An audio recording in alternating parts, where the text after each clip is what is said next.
Hi, I'm Zuri, and this is part 3 of my video about celebrity interactions and encounters. I realized last night as I was laying in bed trying to fall asleep with my insomnia that I forgot a few interactions and encounters I had with some people. And like I said, it's nothing salacious or juicy in my first, like I said in my first video. This is just some encounters and interactions and a few stories I have from meeting people. And as I said, my first video, I'm not like, I said I'm a normal person. I'm not saying I'm a boring person. Like I don't know anyone that knows anyone. I don't really go out or do anything like that. A lot of these interactions are just like happenstance. I'm not going around like stalking celebrities or anything, trying to, to meet them or see them because I really don't care that much. And I'm just making this video just for fun, just some lighthearted, fun news besides the other crazy stuff that's going on in the world. It's just something to take your mind off of that for a little bit. And, I know that there famous people are just like you and I, except some of them are more talented and more rich than we are and more popular, but I'm going to try not to touch my hair too much because I just cut these bangs on this wig. And I can just tell they're kind of uneven. That's bothering me a little bit. I've never cut bangs right, but I had to do something because I had this Justin Bieber thing going on at first, and Justin Bieber circa 2008 thing. So I was like, let me cut this, and now I can tell that I didn't do it right. I'll try to fix that later. Anyway, sorry. So yeah, a lot of these situations, I didn't mention going to concerts and seeing celebrities and things like that and seeing them at work on stage because that's, a lot of people have seen them at concerts and seen them on stage. This is seeing them outside of that element for the most part. And I just did have a lot of jobs seeing where I would see them like working in the working at a sports arena or theaters and things like that. So that is why I did see some of them. Otherwise, I probably would have not had a lot of these interactions. But anyway, here goes.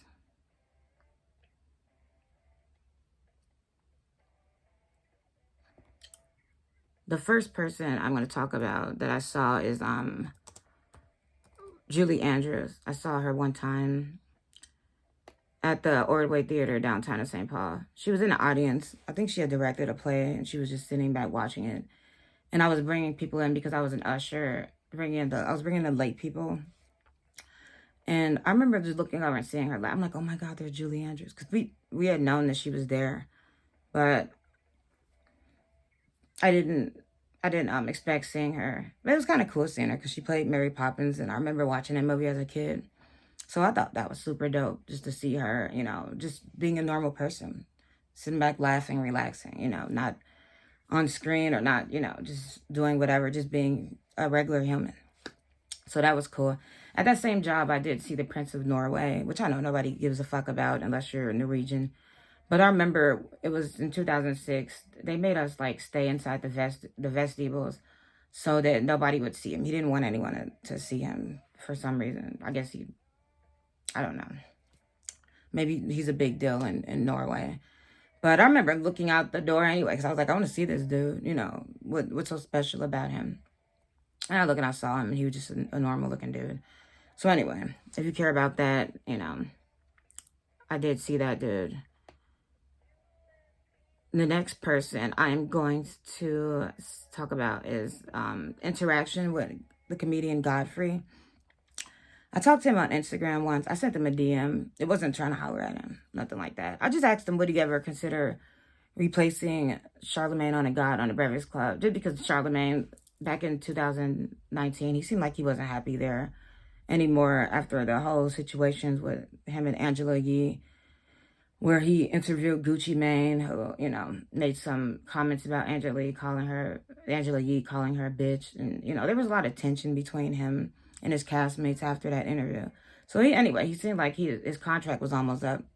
And everyone was talking about, is he going to return? Is he going to return? And so I just asked, I was like, trying to think who could replace Charlemagne the God? And I was like, the only person that could replace him is somebody funny. And I liked Godfrey. I know him from the VLAD videos. So I just thought that he would be a good replacement for him. So I just asked him, would you ever think about doing that? I was trying to like advocate for him. Like, yeah, if he's gone, if Charlemagne, that was only if he was going to leave. Otherwise I love him on there. He's one of the main reasons why I watched that, because his donkey of the day is hilarious.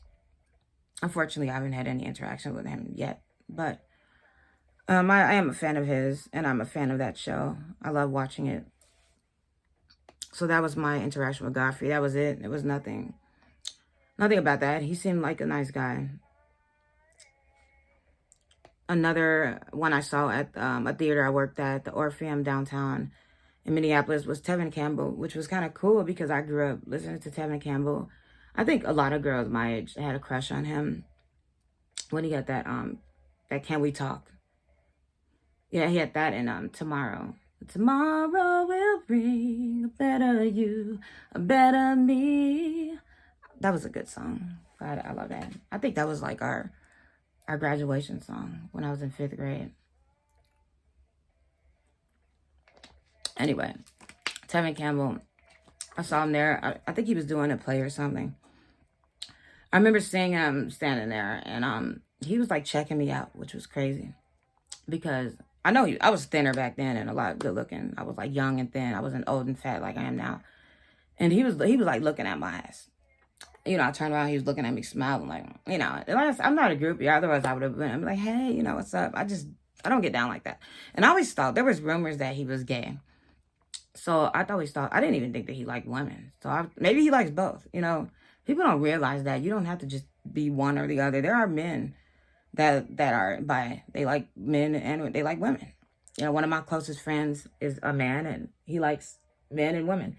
I've always seen him with men, but he always trying to hit on me and be with me, which is funny. I'm like, dude. And he's very he's kind of effeminate too. Like he wears makeup and stuff, but he's like, when are we gonna get together? I'm like, I don't know, man.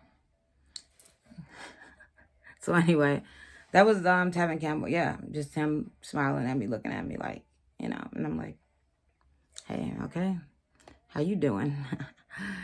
The next person on my list was Jackée Harris. I just mentioned that, the honorable mention. That might have been the same time that I saw Tevin Campbell.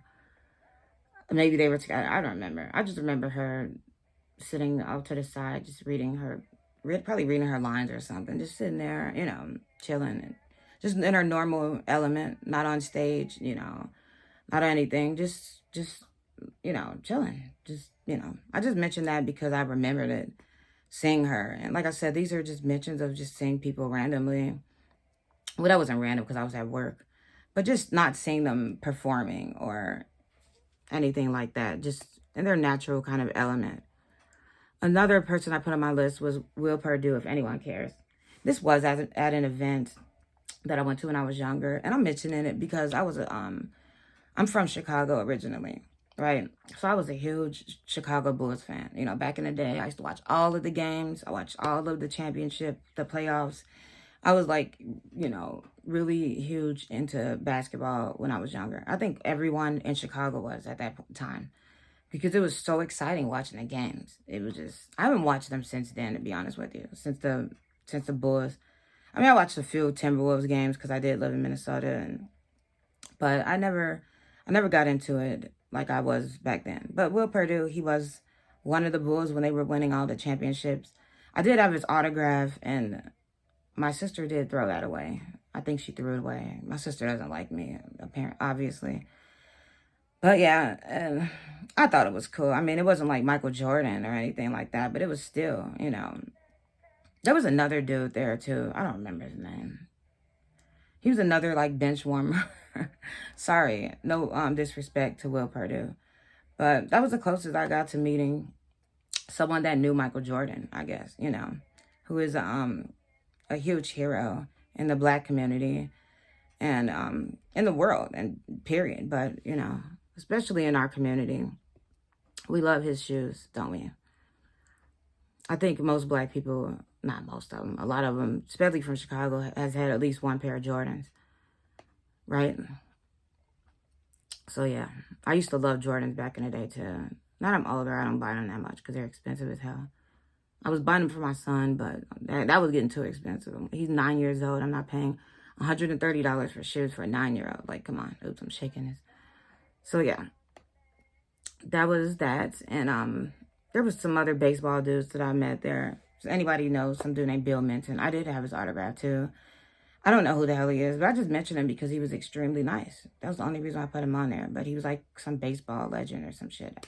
I never got into baseball like that, so I don't even know, I can't even name, except for like the most famous ones. They're just, I think it's Alex Rodriguez and Sammy Sosa and, those, the most famous ones. I couldn't name anybody right now that's playing because I don't watch baseball. I think it's kind of boring, to be honest with you. My sports are cooking. I like watching people cook, but I don't like watching people play. I think it's all boring.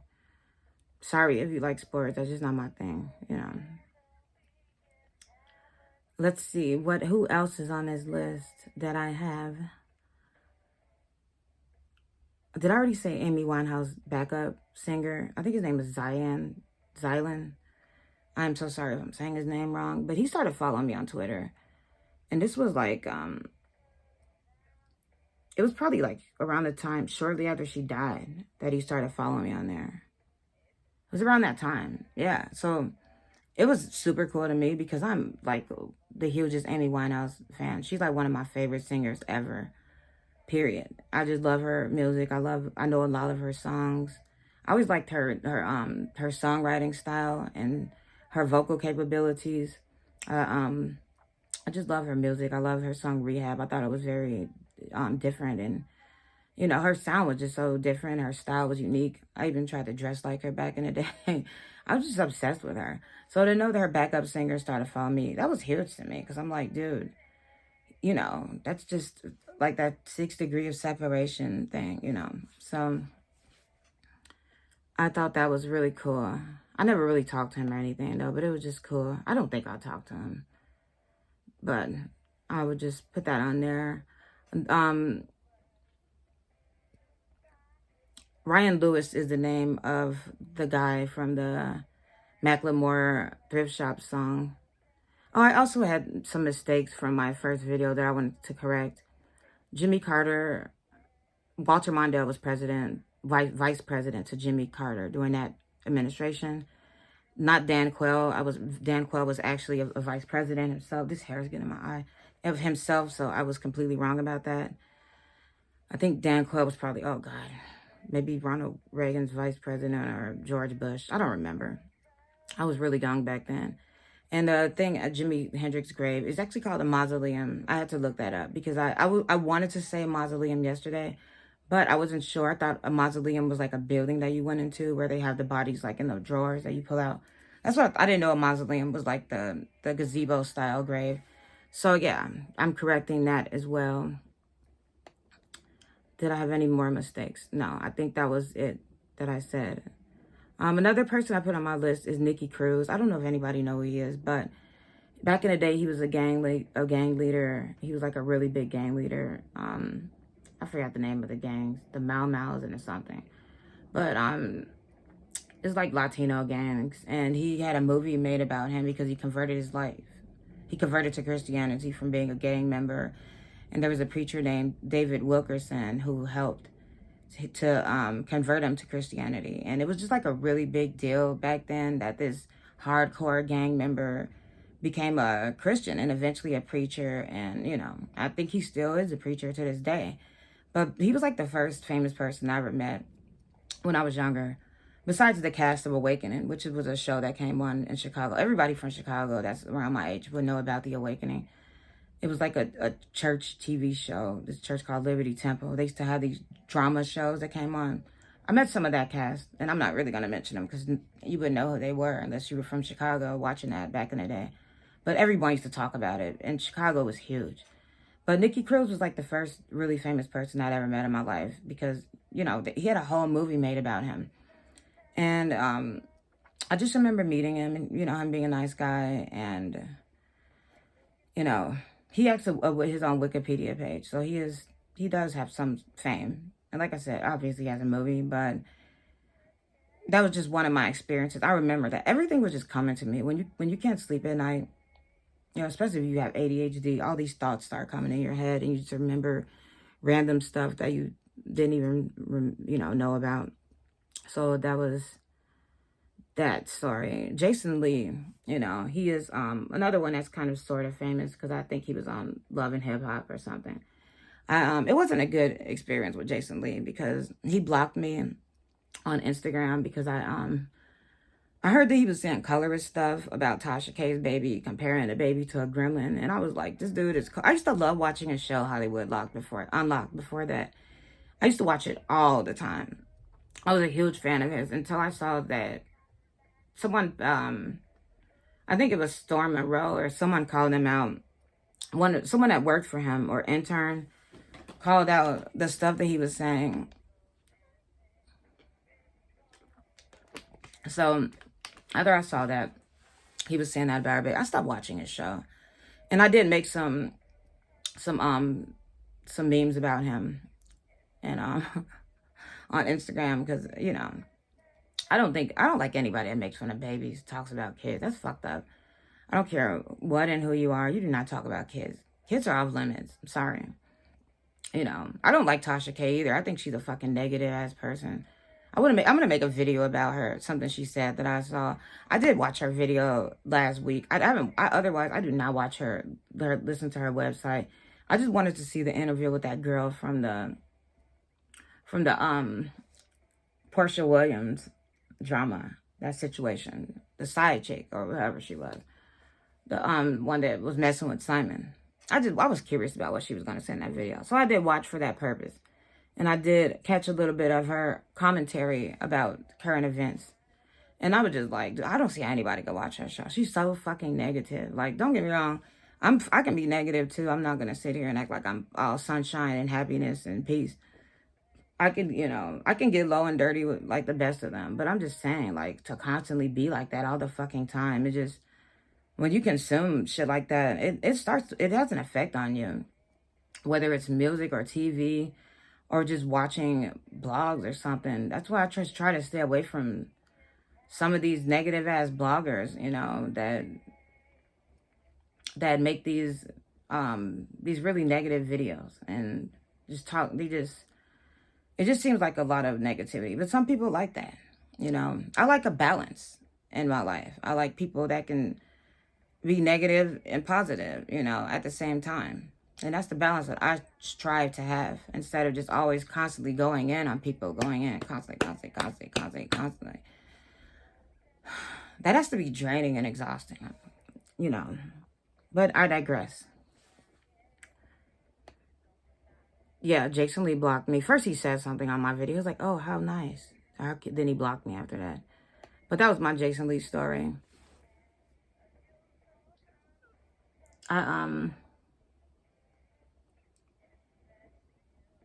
Yeah, that's all I have to say about that. Let me go down on this list and see that I get into one. Like I said, this is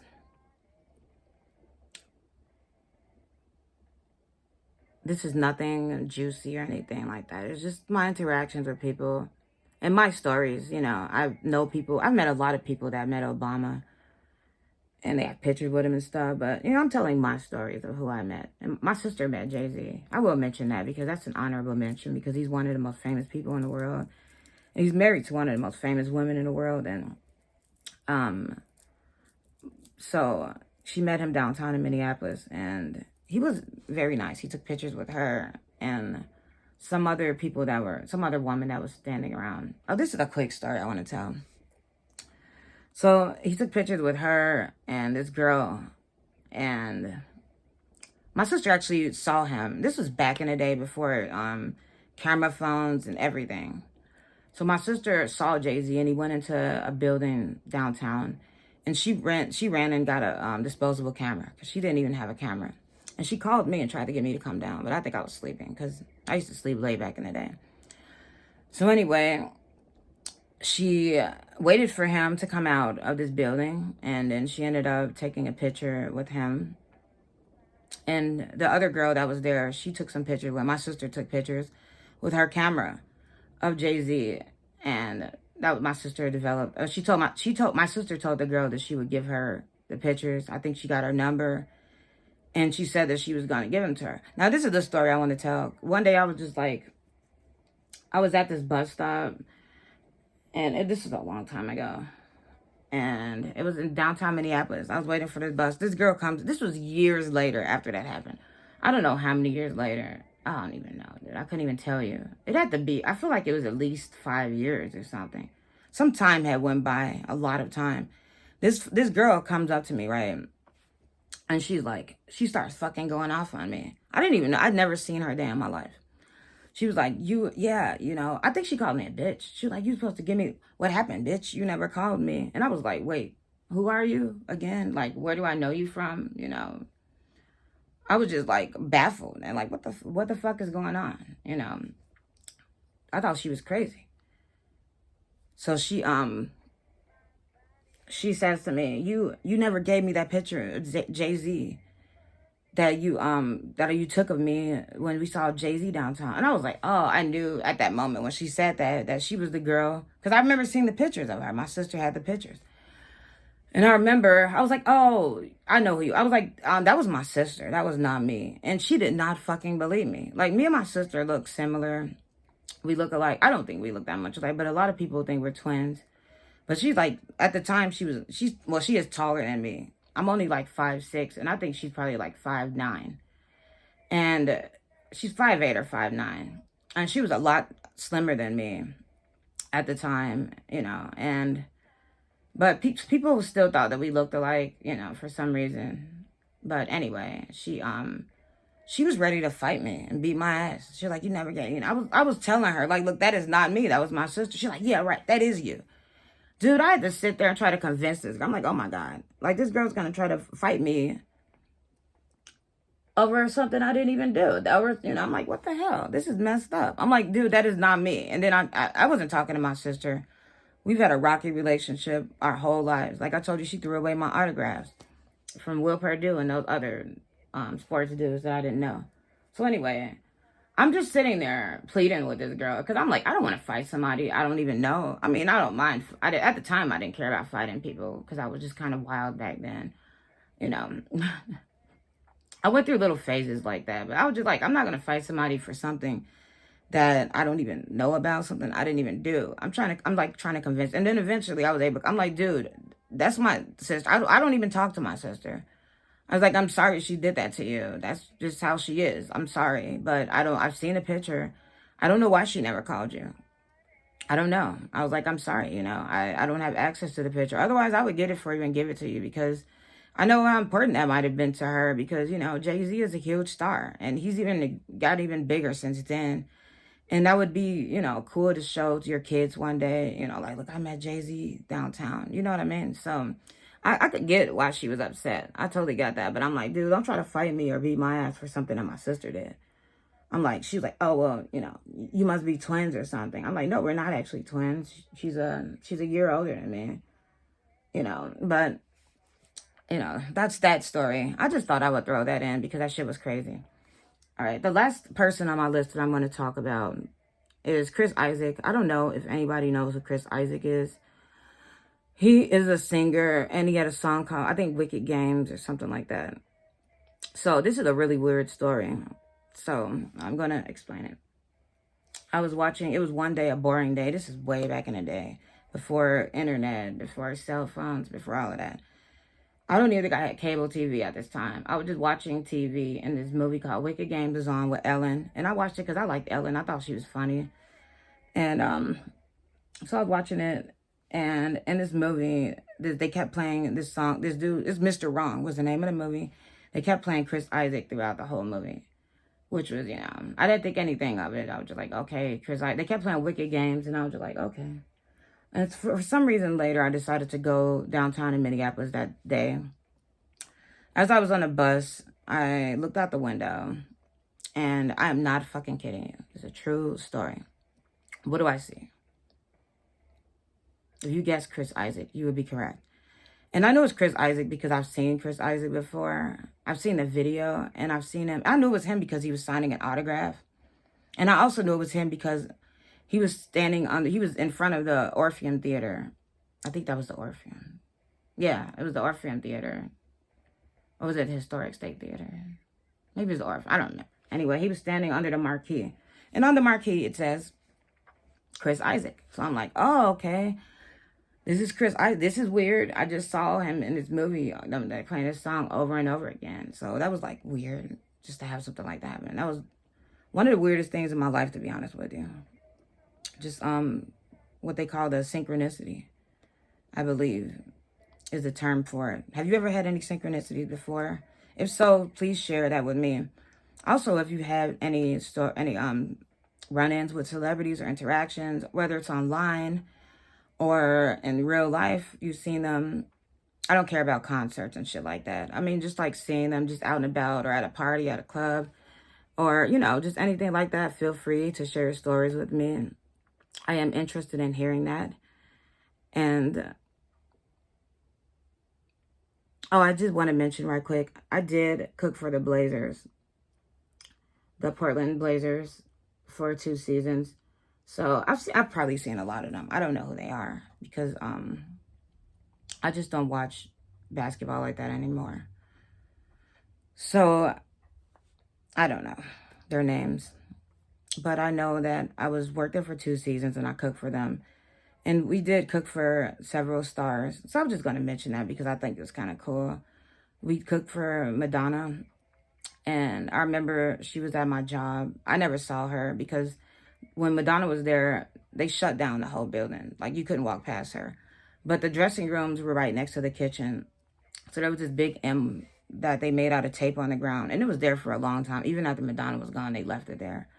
But I thought it was cool because I grew up watching her videos and, you know, listening to her music. So it was kind of cool to be involved with, you know, cooking food for her. I remember on her list, she put that she wanted, because they had those lists that they have with all the things that they want. And she wanted she wanted organic apples. And I'm not even kidding you. At my job, they were going to give Madonna some apples that were not organic. They was like, just give her these regular apples. I am not bullshitting you. Then I was like, wow, that's kind of fucked up. Like, she's probably paying a lot of money for this shit. And she's probably going to be able to tell the difference between organic apple and an apple that's not organic. Because I don't think the organic fruit have wax and shit on it, number one. Like the non-organic stuff. So someone came to their senses and was like, no, we are going to go get her some real organic fruit. And I remember someone went to Whole Foods to go get her fruit. And I don't remember anything else unique or special about anything she ordered. But that was just one of the people that we cooked for. And also Justin Timberlake was one. I don't really remember what he ordered either because it was just so long ago. And, you know, I did so much cooking at that place. And for a lot of different people. But those were like the biggest of the stars there. They shut it down for him too. You could not we did not see Justin Timberlake. I did go inside the theater, or not the theater, the arena, to listen to him. And he was singing. That was another synchronicity. Earlier that day, I was listening to Holy Grail that morning over and over again because I love that song. And I remember when one of my coworkers was like, hey, let's try to, you know, I'll let you go in and see a little bit. So he went in, and I'm not fucking kidding you. When I went in, he started singing Holy Grail, which I thought that's another synchronicity. Right at that time, I just got to see the performance of Holy Grail. And after that, I was standing like in the doorway. And a whole bunch of my executive chef and the sous chef came into the arena, and they were like, come here, you now. And they told me that, you know, they threatened that they didn't say they were going to fight, but they was like, people get fired for things like that. They went off on me. They chewed me out for going in there and listening to him sing. But I'd seen him in concert before, but it was just kind of cool to see that. But yeah, I didn't see him in passing or anything though. But I did Madonna's stuff when she was there. Her stage, part of her set was right in front of my locker. And that was cool because I was like standing on her set and stuff, putting my things on because I'm like, this is Madonna's set. It's like right here. And it was cool to me that I'm like, she's going to be on the stage this later and, you know, with her dancers. And yeah, I was fanning out a little bit for Madonna because Madonna's huge. She's, it would have been nice to see her, but I never got the chance to see her. So that was just some more honorable mentions of just some of the people that I cooked for while I was working at the arena. But I think that's all the stories that I have. I think I've gone down. That's everything I can think of. Yeah, that is it. So, like I said, if you have any stories that you want to share about your encounters or interactions, feel free. I would love to hear it. And thanks for watching my video. I'll see you later.